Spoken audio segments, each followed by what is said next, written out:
Student good morning. बच्चों, जो ये चैप्टर फर्स्ट है आपका क्लास 5th में, इसमें से आपको चैप्टर फर्स्ट में से ये आपको शब्दार्थ करने हैं।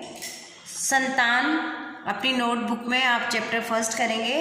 संतान, औलाद, संतति, सौगात, भेंट, उपहार, पुरखों, पूर्वजों, दहकना, दुखी होना, तपना, धधकना, समर, समर यानी युद्ध, समर यानी युद्ध। आप देख लीजिए, सुन भी लीजिए, इसको देख के आपको करने हैं। अचरज, आश्चर्य, व्रत, संकल्प, नियम, उपवास, चौकस, पहरेदारी, सावधानी के साथ रखवाली करना। तो बच्चों, ये हैं आपके शब्दार्थ। जैसा कि आपको पता है, आपके कोर्स चेंज हो गया है, उसमें से भी आपके 50% कोर्स आ रहा है, और 50% कोर्स में से कौन कौन से चैप्टर आ रहे हैं ये भी आपको बता दिया गया है। मैंने स्क्रीनशॉट लेके आपको भेजा है, तो आप अपनी बुक जब मिल जाए आपको तो उसमें टिक लगा लेंगे। अब आप देखिए पेज नंबर 3। पेज नंबर 3 पर बच्चों कुछ शब्द दे रखे हैं जिन्हें दे रखा है उच्चारण के लिए। व्रत, व्रत लिखा हुआ है, आपको ये अपनी नोटबुक में लिखना है ताकि आपको इन शब्दों में मिस्टेक नहीं हो लिखने में। व्रत, पुरखों, ज्वालाओं, श्रम, हिंदुस्तान, सौगंध और चिंगारियाँ। व्रत, पुरखों, ज्वालाओं, श्रम, हिंदुस्तान, सौगंध, चिंगारियाँ। अब देखिए, सोचे और बताएं। भरत किससे खेलते हैं? भरत शेरों से खेलते हैं। भरत शेरों के बच्चों से खेलते हैं। पुरखों की सौगात क्या है? पुरखों की सौगात क्या है? पुरखों ने हमें क्या दिया है? साहस और वीरता पुरखों की सौगात है। हमें जान से क्या प्यारी है, या हमें जान से प्यारी क्या है? हमारे को हमारी धरती माँ जान से भी प्यारी है।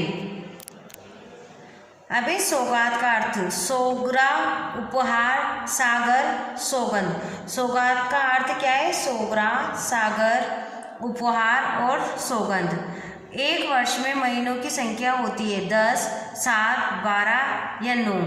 तो आपको पता है एक वर्ष में कितने महीनों की संख्या होती है? 12। अब आप देखिए, इस कविता में से पंक्तियां छाट कर लिखें। आपको अगर ये क्वेश्चन करना चाहें तो आप कर सकते हैं, वरना जब भी आपको बुक मिलेगी आप इसमें से इन लाइनों को पढ़ेंगे। चिंगारियाँ ज्वालाओं से कम नहीं है। और जो आपकी कविता है उस कविता में आप क आंसर या अ आंसर लिख के उसको अंडरलाइन कर लेना।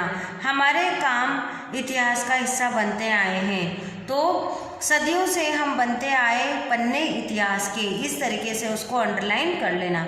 हम धरती को माँ समान प्यार करते हैं।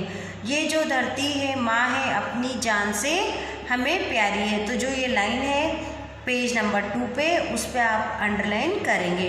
कठिन परीक्षा में मेहनत करने की आवश्यकता होती है। कठिन परीक्षा में मेहनत करने की, तो बोलो मेहनत खूब करेंगे, कठिन परीक्षा आई है।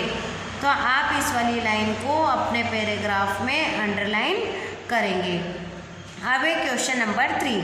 हमारे लिए सबसे अधिक गर्व की बात क्या है? हमने इस धरती पर जन्म लिया है, हम इस धरती पर पैदा हुए हैं, यही हमारे लिए सबसे अधिक गर्व की बात है। फुलवारियों से हमें क्या क्या मिलता है? फुलवारियों से हमें क्या मिलते हैं? फुलवारियों से हमें कांटे मिलते हैं, फूल मिलते हैं, पर पहले हमें कांटे मिलते हैं और बाद में हमें फूल मिलते हैं। इस तरीके से बच्चों जो ये चैप्टर है इसके क्वेश्चन आंसर आप अपनी नोटबुक में लिखेंगे।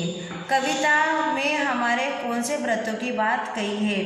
अब जो 12 महीने में व्रत आते हैं उन व्रतों में कौन कौन से व्रत हैं कि त्याग और बलिदान ही हमारे 12 महीने के व्रत हैं। क्या बताया है? त्याग और बलिदान ही हमारे 12 महीने के व्रत हैं। बालकों की क्या जिम्मेदारी है कि हम बड़े होकर इस धरती की रक्षा करेंगे और प्रण करते हैं कि हम इसके लिए हमेशा त्याग देंगे, बलिदान देंगे, और यही हमारे व्रत हैं। इतिहास के पन्नों में लिखी हुई कौन सी बातें हैं? इतिहास के पन्नों में कौन सी बातें लिखी हुई है? ये आपके क्वेश्चन है, इसका आंसर आप लिखेंगे कि सदियों से बनते आए हम पन्ने इतिहास के, दांतों तले उंगली दबाई अचरज ने संसार से। कि हमने ऐसे ऐसे अचरज किए हैं, ऐसे ऐसे अचरज करे हैं कि संसार ने भी अपने दांतों तले उंगलियां दबाई है। तो ये हो गए आपके क्वेश्चन आंसर। अब बच्चों कुछ शब्द दे रखे हैं, वो आपको बोल बोल कर लिखने हैं अपनी कॉपी में और उनमें अंतर आएगा। जैसे अगर हंस पे चंद्र बिंदु लगा हुआ है तो हंस हो जाएगा, और बिंदी लग रही है तो हंस हो जाएगा। इस तरीके से आपको पढ़ के इसका उच्चारण करना है। तो ये चैप्टर फर्स्ट है। इसके बाद जो भी सिलेबस का नेक्स्ट चैप्टर है वो मैं आपको कराऊंगी। Thank you.